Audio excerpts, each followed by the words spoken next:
Um pormenor nesta edição do Porto Alive Verão, contando com a presença de Rui Saraiva, vice-presidente da STCP, muito obrigado, e Germano Silva, autor do texto que acompanha estas viagens e também locutor do texto em português. Muito obrigado a ambos por terem vindo até ao Porto Alive Verão. Vamos falar então desta ideia e perceber, antes de mais, quando é que nasceu e se existia uma necessidade de pôr estes elétricos a andar. Muito bem, de facto a linha está a operar quase há um ano, foi inaugurada no dia 22 de setembro do ano passado. Havia uma necessidade, a ideia não surgiu aí, surgiu bastante antes, uma vez que a STCP concluiu também em 2007 o anel de trilho de elétrico na Baixa, no centro histórico da cidade do Porto, havia necessidade de orientarmos o serviço que estamos a fazer em serviço público em carro elétrico, mais orientado para os turistas, por forma a satisfazer algumas curiosidades e necessidades. Ou seja, andar de elétrico não era suficiente, era também necessário que os turistas, ao andarem de elétrico, terem uma ideia daquilo que são os monumentos por onde o elétrico passa.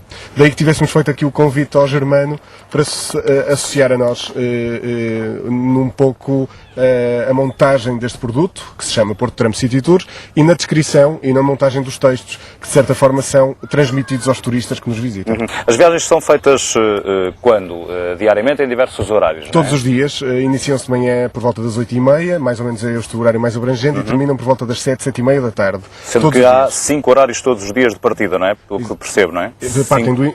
Partem do Infante e terminam novamente no Infante, passando, portanto, descendo os clérigos, indo à batalha, passando novamente nos aliados, nos leões e voltando depois novamente à marginal. De resto, podem observar o percurso nesta altura, julgo eu, lá em casa. Um percurso que está naturalmente condicionado. Por onde houver linhas é por onde passa o percurso. Sem dúvida, não podemos fazer alterações.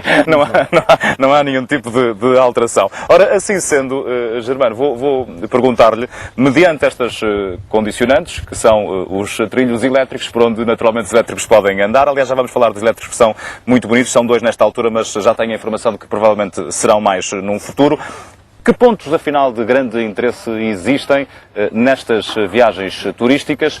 Lá está, caminhando pelos percursos elétricos.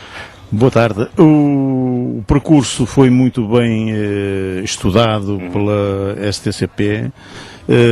É um percurso que abrange toda a história do Porto. Ele começa junto da única igreja gótica que existe no Porto, que é a Igreja de São Francisco, uma igreja medieval. A própria igreja encerra em si todo o conceito da história, portanto, desde a Idade Média, passando pelo Renascimento, pelas lutas liberais, está lá toda a história do Porto, mas depois passando por Miragaia, por exemplo, onde estiveram os estaleiros, onde se construíram navios que participaram na Armada de Vasco da Gama para a descoberta da Índia, portanto, nós temos uma história riquíssima.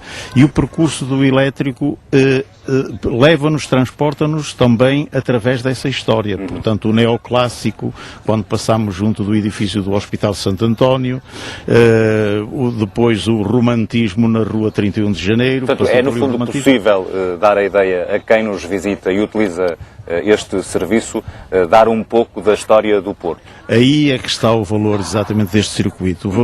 A importância deste circuito é que ele propõe-se exatamente não só projetar o nome da cidade do Porto e da sua história no estrangeiro, junto dos turistas que nos visitam, mas também junto dos nossos próprios compatriotas que muitas vezes passam na rua, olham para um edifício e não sabem a história.